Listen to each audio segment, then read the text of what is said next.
A man by the name of Notch had an idea. A cave game, a sandbox seemingly endless, an adventure that had everyone saying, just one more block.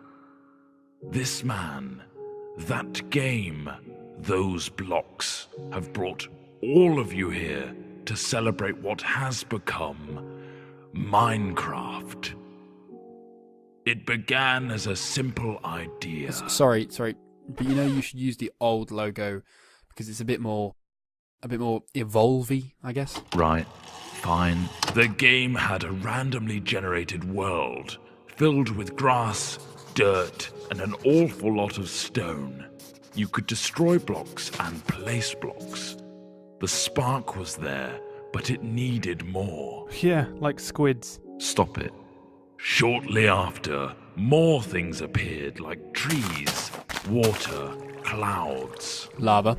Yes, lava. The world looked a little more natural. This was the creative mode in single player, but something was missing. TNT. No other people. Tests began with a multiplayer version. People could now play together. New items and blocks were also added. The game was beginning to take shape. Wow, really skimming over the details there. Do you want me to go over all the patch notes? No. The wiki page won't load anyway. Moving on, the game now had multiplayer and creative single player. But there was another element that Notch wanted. Survival. Work began on making the game more challenging. Zombies and skeletons were put in, but they could not attack.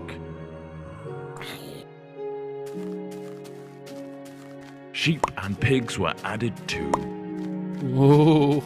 Notch also fluffed the coding of the pig and it turned into a creeper.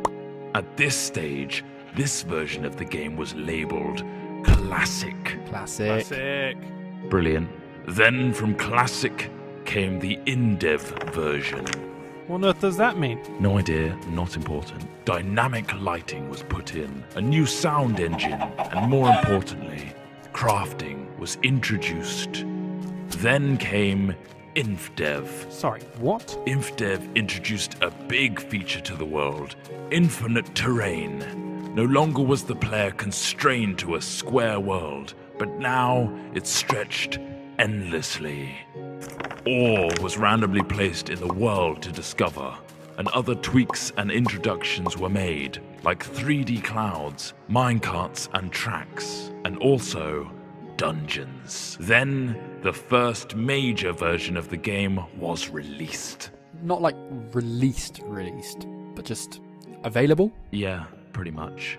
Fridays became Secret Fridays, where random things were added. The first being redstone, which allowed complex circuitry to be created. What, like that thing? No, that's ridiculous. Snow worlds were added, so were boats and cows, along with a whole host of new items. Oh, and slimes. Oh, those bloody hopping things. Then, in Alpha, the survival mode was brought to multiplayer for the first time. This allowed for players to battle monsters and survive the night together. Or just go around gathering creepers and then have them explode on your mate's house? The next big patch came on Halloween of 2010 and introduced the Nether. This threatening place was full of zombie pigmen and the eerie cries of the ghast, not to mention a considerable amount of lava. The game hit beta. Ta-da! Lots of new things were added in beta, like dispensers, note blocks, cake, redstone repeaters, and beds. The lighting also got a smooth upgrade. Wolves were now on the prowl, and you could tame one as a pet with a stash of bones. Weather was introduced, including snow, lightning storms, and rain. Oh, look how cute that wolf is shaking off the rain. Aw. We finally found ourselves in 1.6 with the introduction of maps. A new way to navigate the endless blocks of Minecraftia. Things got pushy in 1.7 with pistons, leading to some clever contraptions.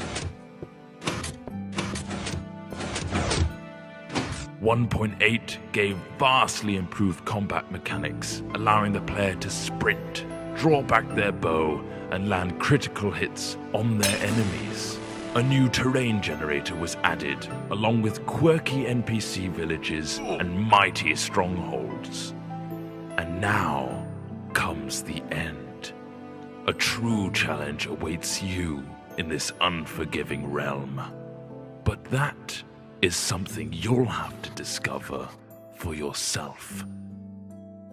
The next page is yours.